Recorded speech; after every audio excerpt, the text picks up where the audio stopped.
Good morning. This coming Sunday is the fourth in Advent. The Bible passages on Sunday talk about Mary and about God's greatness and glory. I will not take my starting point in any of this Sunday's readings, but in another passage, also read in Advent, from Isaiah 40, verse 9 to 11. You who bring good news to Zion, go up on a high mountain. You who bring good news to Jerusalem, lift up your voice with a shout. Lift it up, do not be afraid. Say to the towns of Judah, here is your God.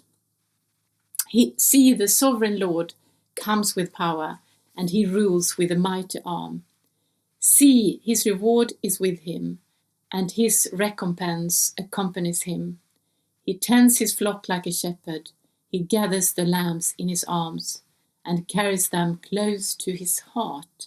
He gently leads those that have young. Bring good news. Here is your God. These verses, as well as the whole of Isaiah 40, is all about God's greatness and glory and his power. As we heard in verse 10, see, the sovereign Lord comes with power. And later in verse 18, with whom then will you compare God? And in the following verses, that question develops and shows how God is the Lord over and creator of everything. What is obvious simultaneously throughout this whole chapter is how this God's greatness and power means that he is able to be close and to care for and to comfort personally his creation and everyone in it. In his greatness, he is able to come close. As we heard in verse 11, he tends his flock like a shepherd. He gathers the lambs in his arms and carries them close to his heart. And this verse, in the end of the chapter, illustrates this very, very clearly. Listen to this in verse 26.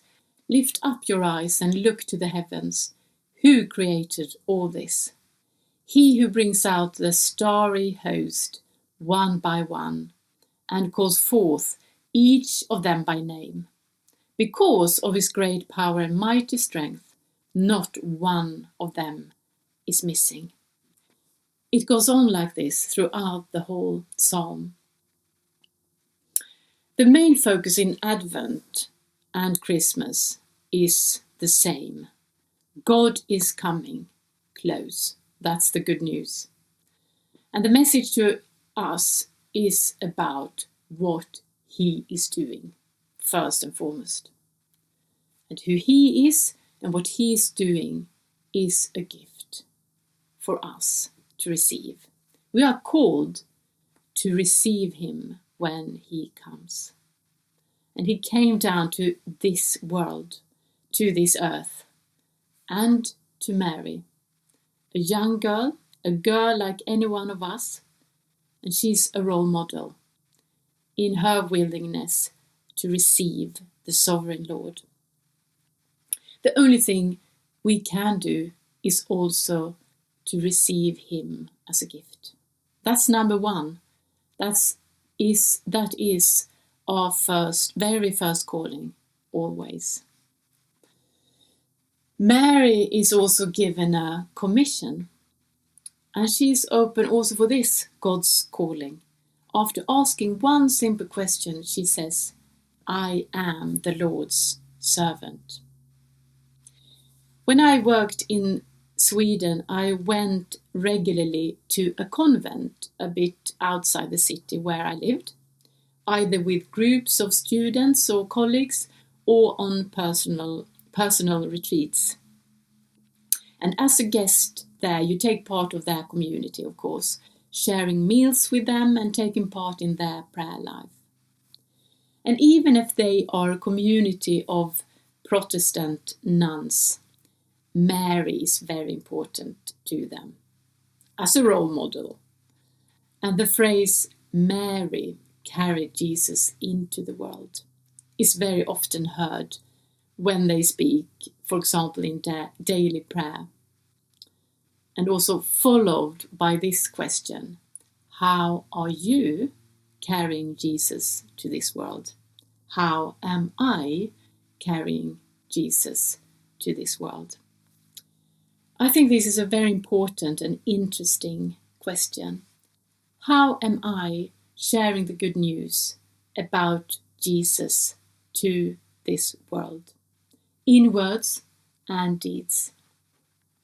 What is my particular calling in response to what he has done for us all? And what is your calling?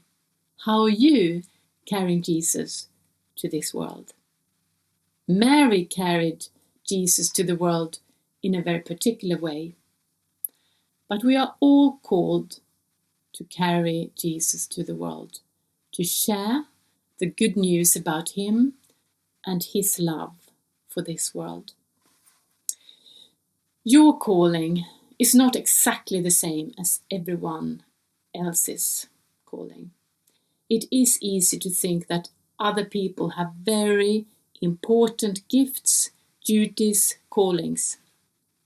And it is a temptation to compare oneself with others. But your calling is not to copy anyone else and their calling and try to be like them. Your calling is to look at Jesus and to follow his invitation to you. God has put you in a particular place and given you what you need to respond to his calling to you. And don't think your calling is too small or unimportant. Don't think it needs to be difficult or complicated. Very often it is not. Instead, I think very often it is practical, precise and focused. It can be seemingly simple and small, but have a huge effect. Be encouraged in that and don't make it too complicated, or don't make it complicated at all. Be encouraged.